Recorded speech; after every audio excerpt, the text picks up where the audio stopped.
with the Master Jesus. Um,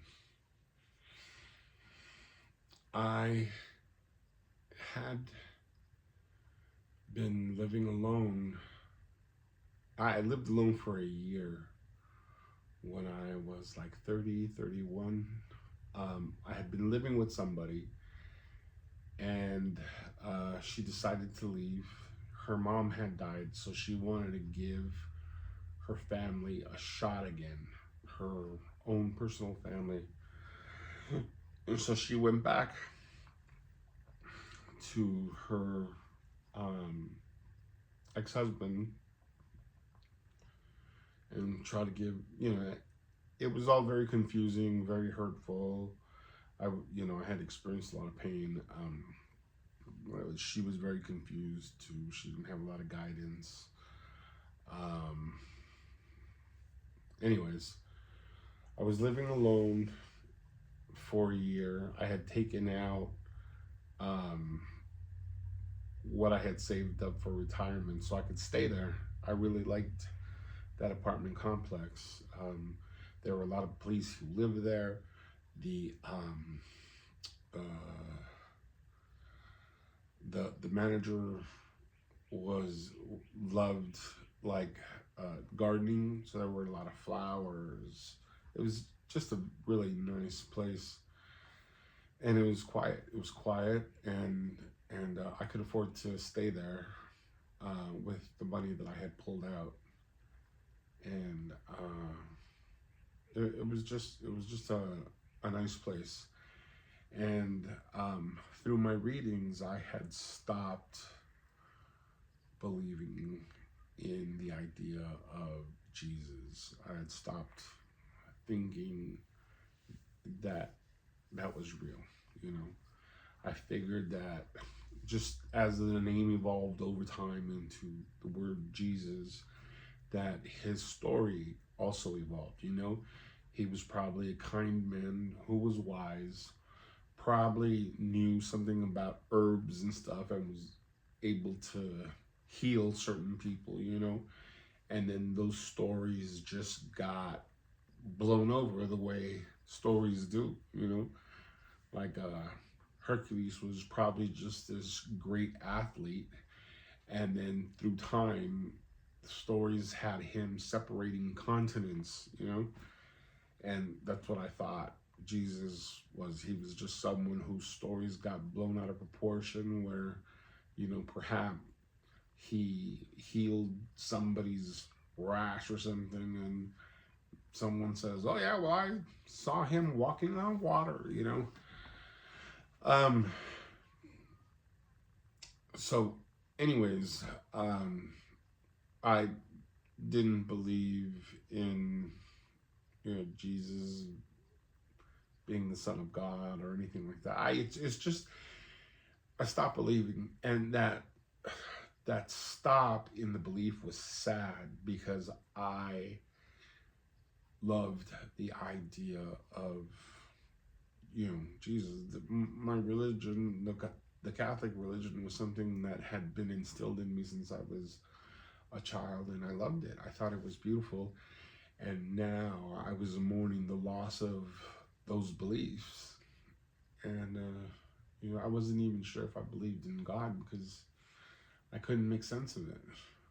But I did have these experiences with these teachers who would show up every now and then just to say hello, just showing me that they were out there. And I had a friend who did not think that I was lying, but had a hard time believing what I was saying. And I was telling him about this group, men and women who show up every now and then. And I was driving home, and my friend was in the passenger side, and I saw this little black man. He was probably in his late 30s. He was sitting on the corner of a street, like on the grass area, and he was waving hello at me.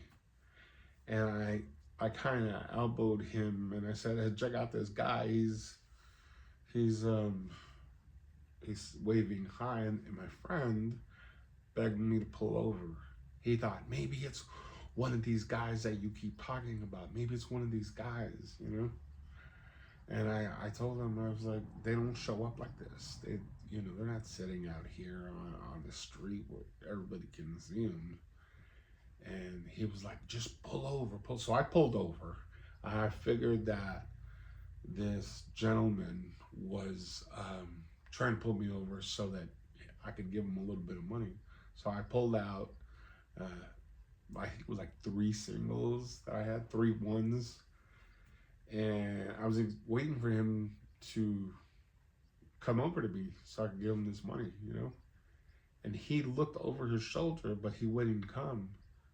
And I thought, he's got to see me. He has to see that I pulled over. But he wouldn't come. So I got up and I stood outside of my car waiting to see if he would come over. And he didn't come over. But he was looking at me over his shoulder, which all this got me a little nervous, you know? So I decided to walk over there.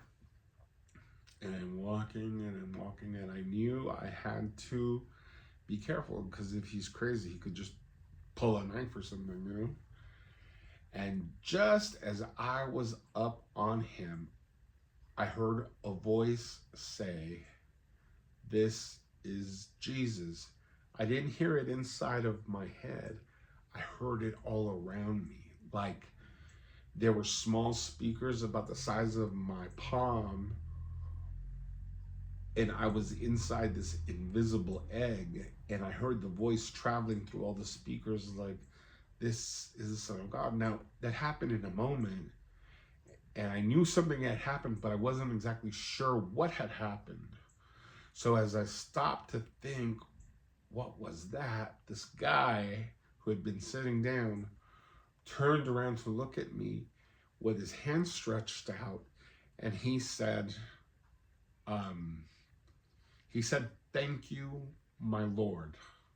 Thank you, my Lord. Nobody in my whole life has called me Lord. Thank you, my Lord." And the combination of hearing the voice and him addressing me as Lord confused me to the point where I just wanted out. And I gave him the money that I had, the $3 bills that I had. And I turned back around and I went to the car, and my friend said, "What did he say? What did he say?" And I said, "He said, 'Thank you, my Lord.'" And he looked at me and he said, What homeless man speaks like that?" And we both stood there, we were quiet. And it wasn't until I got back to the house that I remembered to tell him about the other thing, about the voice. I believe that the voice was the voice of God. And I believe that man there was Jesus. And I believe that he showed up in that way of being a black homeless man because of one of the teachings that he taught a long time ago. And that teaching was that what you do to the least of your kind, you do to me. Now, you could say he was speaking in metaphors or he was using figurative language, but in that particular incident, he was literal. And, that what you do to the least of your kind, you do to me. And I've been giving money to the homeless ever since I started working at the age of 15. And I did that because one of my friends who had influence over me, he used to do that.